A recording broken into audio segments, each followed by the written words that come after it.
Friends, two massive things happened in the global financial world this week. If you look at them separately, they just seem like two boring business headlines that wouldn't even trend on social media. But if you take these two reports, stack them together, and hold them up to the light, you will see a chilling map of a species-level liquidation plan for hundreds of millions of people. The first thing happened across the ocean with the company that holds the literal pulse of global computing power, TSMC. Their leader, C.C. Wei, made a move that shocked everyone.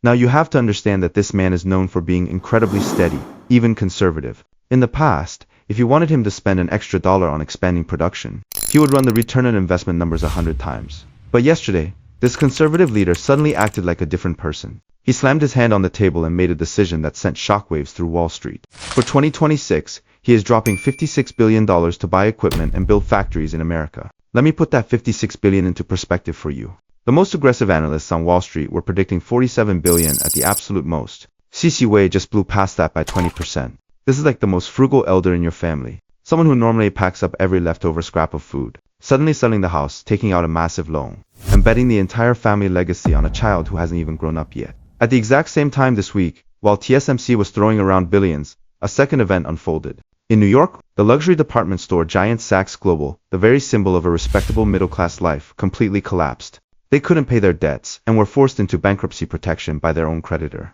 And who is that creditor?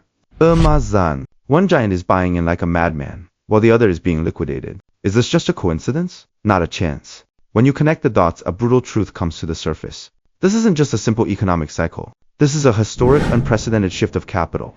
Think of global capital as a cold, calculating, and totally heartless partner. For the last 100 years, who was the object of this partner's affection? It was carbon-based biology. It was you and me. It was all of humanity. Back then, only humans could do the work, and only humans could consume. Capital had to play nice with you and give you a high-paying job, so you had the money to go to Saks and buy a designer bag so the machine could make a profit. It was a perfect loop. But TSMC's $56 billion bet just gave away the secret. This heartless partner has found someone younger, stronger, and much more obedient. Silicon-based life. Look at what those $56 billion are turning into. They are turning into EUV lithography machines, advanced packaging lines, and cold, hard GPUs. In the eyes of capital, these silicon employees are infinitely better than humans. Think about it. You get sick, you take vacations, you want overtime pay. You get in a bad mood and slack off, you have to sleep. But the AI agents living inside those H100 cards? They don't eat, they don't drink, they work 24 hours a day, and they learn 10,000 times faster than any human. Most importantly, they don't have unions and they don't need social security. So why did Saks go bankrupt? Because in this new blueprint, capital doesn't need you as a carbon-based consumer anymore. Since AI is the primary force of production now, why should I give you a high salary? And if you aren't making money, you obviously can't afford luxury goods. Amazon cutting off the lights at Saks is the most direct signal possible. They are saying they aren't paying the bill for the old era anymore. This is a naked liquidation of a species. Wall Street is dumping human assets and going all-in on silicon assets. CCWEI's extra $9 billion in the budget is just a tribute paid to this new silicon life. If you think I'm just trying to scare you, the data coming next will make your blood run cold. In this crackdown on carbon-based humans, what are Microsoft and TSMC actually plotting? Why is it that when the chief financial officer starts taking over the AI budget, it becomes a total nightmare for the average worker? We are going to dive deep into the ledger behind that $56 billion. And you will see just how precise and heartless the hand of finance has become as it takes over human destiny. You are watching the Iron Bull Finance. We help you understand the world's direction so you can position yourself for the future. We talked about capital shifting its bets, and TSMC is the proof. But there is a logic here that we have to explain, or you won't see the true nature of this crisis. People ask why a conservative guy like C.C. Wei would gamble this big. Is it just because he likes the idea of AI? No. In the business world, information is cheap, but orders are everything. In his earnings call, he said something very subtle but extremely important. He said he spent a lot of time talking to his customers and his customers' customers to confirm that demand is real.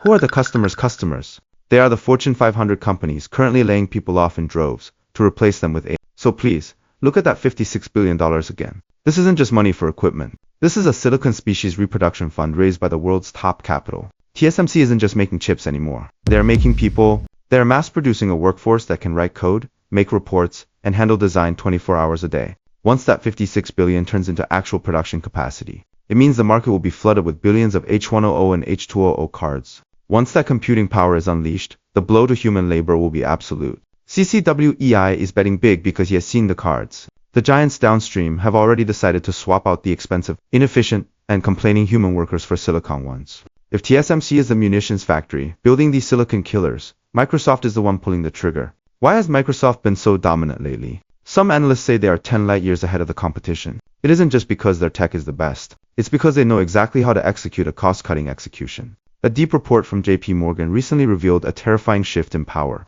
In Microsoft's client companies, the decision-making power for IT budgets is moving from the chief information officer to the chief financial officer. Does that matter? It matters more than anything. The CIO is a tech person. He cares about whether a tool is cool or if it upgrades the technical foundation. But the CFO is an accountant. The only thing he cares about is the return on investment. He is a heartless math machine. For the last 2 years, companies bought AI just to try it out. The CIO made the call, and the budget came from research and development. But now, the CFO has taken the wheel. The CFO's logic is simple and brutal. If I spend $10 million on Microsoft Copilot and AI agents, can I cut $50 million in labor costs? If the answer is yes, he signs the check. If it is no, he kills the budget. Microsoft is working overtime right now to prove to every CFO that the answer is yes. The JP Morgan report says AI is no longer just a vanity project. It is a real-world productivity tool. Take a real example. AI tools like Replit or Cursor can now generate, debug, and deploy an entire app using natural language. Before, you needed a 5-person front-end team. If they each made $100,000 a year, that's a $500,000 annual cost. Now, one senior engineer and a suite of AI agents can do the work of all 5. For a CFO, the math is beautiful. Spend $50,000 on an AI subscription to save $400,000 in labor. So please, do not think AI is just an assistant. When the CFO takes over the budget, it isn't a tech upgrade anymore. It is a cost massacre. In a CFO's spreadsheet, a column of employee names isn't a list of living people. It is a list of liabilities that need to be optimized. AI is the perfect employee that helps him turn those liabilities into assets. This is why Wall Street stays obsessed with Microsoft even when the stock fluctuates. Microsoft isn't selling software. They are selling a solution for firing people and cutting costs. So, if white-collar jobs have been sentenced to death by the CFO and AI, where do we go? Are we all just going to end up delivering food or driving for apps? Actually, reality is even weirder than you think. In a forgotten corner of the economy, a group of people we have ignored for a long time is quietly striking gold. We are about to rip away the last bit of dignity for the middle class, and look at why a manager with an elite degree is unemployed while a grease-covered mechanic is pulling in $200,000 a year. CFOs use their new AI calculators to wipe out white-collar livelihoods.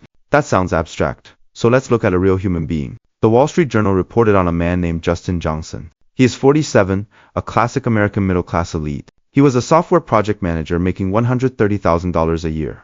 For the last 20 years, people like him were the backbone of society. Sitting in an air-conditioned office, managing projects, and sending emails was the dream life we were all told to chase. But last year, he lost his job, and he realized he can't go back. In the software industry now, CFOs have realized that using AI to write code and manage workflows is much more cost-effective than hiring a demanding, 47-year-old middle-aged guy. Justin's shiny degree and resume are now like currency after hyperinflation. The face value is still there, but it can't buy him a job. While Justin is desperately posting on LinkedIn, something that makes him question his entire life is happening in a parallel universe. A chain of auto repair shops called Crash Champions is hiring like crazy. They are looking for service advisors. It sounds low-end, right? Just a mechanic's assistant. But do you know what they are paying? The starting salary is $60,000. If you do a decent job, that salary doubles within 18 months. And if you make it to regional manager, your annual pay jumps to $200,000. $200,000. That is a number that elite graduates and junior Wall Street analysts can only dream of. A blue-collar worker covered in oil who might not even have a college degree now has a market value that crushes a software manager with 10 years of experience at a major firm. This isn't just ironic. It is a violent reset of the laws of value. Why is this happening? Is fixing cars more prestigious than writing code? Of course not. That's because scarcity has changed. In the age of AI, any job that can be done on a screen is losing value instantly because the cost of AI doing it is almost zero. But AI has one fatal weakness. It has no body. It can generate 10,000 lines of code in a second. But it can't crawl under a car to twist a rusty bolt. It can design the most perfect blueprint for a toilet. But it can't go to your house and fix a leak. This is the core concept I want to give you today. Physical privilege. In this era where Silicon life is expanding everywhere, complex physical interaction has become the last moat for humanity. Capital is heartless, but it isn't stupid. They realize that making a robot that is as flexible as a human, capable of doing dirty, tiring, and complicated work like fixing cars, taking care of the elderly, or repairing air conditioning is incredibly expensive. We are a long way off from that being technically viable. So, for now, they are forced to pay a premium for humans with physical skills. This leads to a bizarre inversion. White-collar workers in office buildings are becoming the new peasants because their skills are so easy for AI to copy. Meanwhile, blue-collar workers on construction sites and in workshops have become the new untouchable nobility because they control the physical world that AI can't reach. This value flip is a massive signal. The old asset anchors are dead. Capital is rebranding true scarcity at the intersection of the physical and silicon worlds. When on-screen skills lose their value, the entry ticket to stay in the real world becomes the most important tool for the next 10 years. I have taken these human moats that AI can't cross and organized them into a system covering energy, manufacturing, and data. I have compiled this into a silicon hard currency goldmine map. I've put this resource in the comments section for you to download for free. This employment earthquake where white-collar workers lose and blue-collar workers win will eventually hit the consumer market. That is why I mentioned the Saks bankruptcy at the start. What does Saks sell? They sell refinement and status. They sell the middle-class illusion that if you work hard, you can afford an LV bag, even if you aren't a billionaire. But the economic foundation for that illusion, high-paying white-collar jobs, is being sucked away by AI. When former middle-class people like Justin can barely pay their mortgages, are they going to Saks to buy a $3,000 suit? Of course not. They are buying $9 shirts on discount platforms like Pinduoduo. The fall of Saks isn't just one department store failing. It is a funeral for the middle class. The future of consumption will look like a dumbbell. On one end, you have the gods of computing power and the super blue-collar workers who own physical skills. They will be the ones buying Hermes and Ferraris. On the other end, you have the useless white-collar class who have lost their value and can only afford the cheapest basics. The huge, refined middle class that spent half a century shopping in those luxury malls is disappearing. So here's the question. If 90% of white-collar workers are destined to lose their economic value, if they can't afford houses or luxury bags, what do they do with all their extra time and energy? The capitalists have already thought of that for you. Since they can't give you dignity in the real world anymore, they will build one for you in a virtual one. Now we peel back the darkest page of this endgame. Why is the metaverse an idea that seemed dead, suddenly coming back to life? Because it isn't a game, it is a digital pacifier prepared by capital for the useless class. When white-collar skills are wiped out by AI and the middle-class symbols, like Saks, collapse, we have to face a final question that makes your skin crawl. If production is entirely handled by silicon and robots, where do the 90% of humans with no economic value go? In traditional economics, people are both labor and consumers. But in the silicon age, that formula is broken. For the top-tier capital that controls computing power and energy, the shareholders behind TSMC, Microsoft, and Nvidia, huge useless class isn't wealth. It is an unstable risk. These people need to eat, they need housing, they consume the earth's limited oil and food. And if their lives get too hard, they will cause trouble. How do you solve this massive conflict? You can't kill them. That's too monstrous. But how do you support them? Earth's physical resources like houses, cars, and steaks are scarce. There aren't enough oceanfront villas for 8 billion people. So, a dark but economically rational final solution was born, the metaverse. Do not think the metaverse is just a VR game by Mark Zuckerberg or an expensive toy like the Apple Vision Pro. In the top-level design of capital, the metaverse is the low-cost infrastructure for maintaining social stability. Let's look at the math from a CFO's perspective. In the real world, making you happy is incredibly expensive. You want a 1,000 square foot house? You want to drive a Ferrari? You want to fly to Paris? That requires massive amounts of steel, cement, and fuel. But in a virtual world, making you happy costs almost nothing. Generating a 3D model of an oceanfront villa costs zero. 1 kilowatt-hour of electricity can generate the data for a limited edition supercar. Even generating a perfect virtual partner costs only a bit of computing power. Do you see it now? This is the cyber version of a permanent hallucination. Capitalists are building a hyper-realistic, hyper-cheap digital playground. Their logic is, since I can't give you dignity in reality, I will give you a godlike existence in a virtual world. This is why even though the metaverse hype died down, Apple and Meta are still grinding away at headset tech. They know this is a future necessity. It isn't about whether you want to play. It's that when you can't find a job or buy a house, in reality, that virtual headset is the only place you can escape your pain and get a hit of dopamine. Finally, we fill in the last piece of this terrifying puzzle. Where does the money come from? Unemployed people can't buy headsets or pay for subscriptions. This brings us to a concept. Silicon Valley moguls are suddenly pushing everywhere. Universal basic income. They say that because AI took the jobs, the government should give everyone money. Like $1,000 a month. It sounds like they are being charitable, right? Wrong. If you understand the logic of the digital zoo, you know exactly what UBI really is. Universal basic income isn't a welfare benefit. It is the entry fee for the digital world. In this closed loop, AI giants make massive profits using machines. They pay a portion of that as tax to the government. The government turns that money into UBI and hands it to you. And you immediately turn around and spend that money on a metaverse platform for skins, virtual real estate, and subscription fees. The money makes a full circle and goes right back to the capitalists. And you. In reality, you are living in a 100 square foot rental pod. eating the cheapest prepackaged food just to stay alive. But the moment you put on those glasses, you live in a palace and are worshipped by thousands. You are exactly like the human batteries in the Matrix. You have become a simple digital consumable. This is the meal ticket Wall Street has prepared for you. They trashed your livelihood in the physical world and handed you a digital pacifier. This is a soft tissue domestication plan, like boiling a frog in warm water. Facing a script that has already been written, do we just lie down and wait to be fed? Of course not. In this era of radical division, there is still a narrow path to escape this loop. I am going to tell you how to hold on to the only red pill in this chaotic world of Silicon Valley parties and middle-class collapse. Our breakdown of the Matrix domestication plan ends here. Faced with TSMC's $56 billion gamble, the Saks bankruptcy, and the coming metaverse zoo, what should we as individuals do? I might not be able to tell you how to save your specific job, because in the face of a massive trend, individual effort is often microscopic. But I can give you a core piece of advice from the perspective of capital allocation. You must learn to use your assets to hedge against the devaluation of your labor. What does that mean? In the past, we made money by selling our time.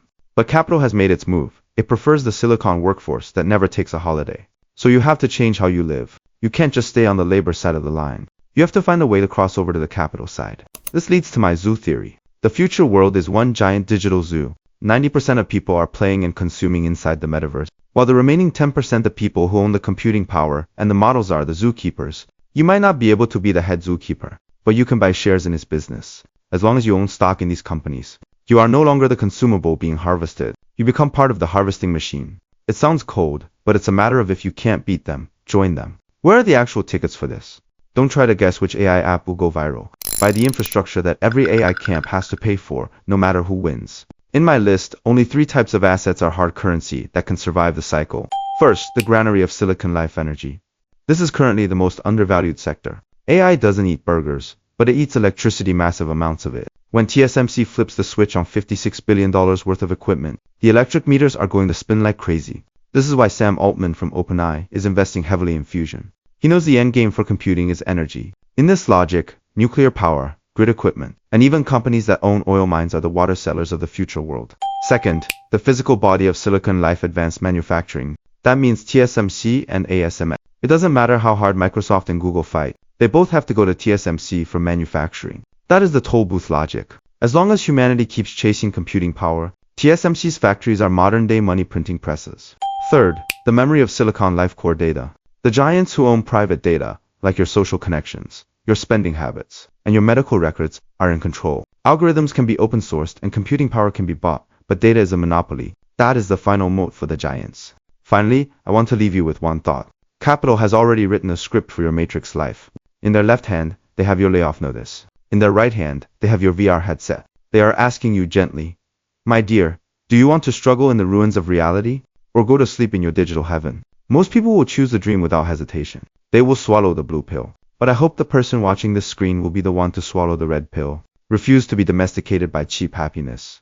Refuse to bury your head in virtual sand. Stay awake. Hold on to your real-world assets. No matter how brutal reality is, be a shareholder of this world, not just a user. When TSMC uses $56 billion to accelerate the mass production of Silicon Life, and the Saks bankruptcy signals the end of the traditional middle-class consumer era, we are at a watershed moment. Labor is devaluing, while the physical world and core resources are becoming incredibly expensive. This transition will eventually lead people to 2 very different destinations, either wasting your energy in a low-cost virtual playground or holding the keys to the critical resources in the real world's computing engine. I have organized this path from labor to capital into a silicon hard currency gold mine map. The resource is in the comments for you to take. If this content helped you see the other side of the market, please give this video a like. Your support helps more investors see the truth. Don't forget to subscribe to our channel, Iron Bull Finance. When the wind shifts next time, you will be the first to get the signal. I will see you in the next one.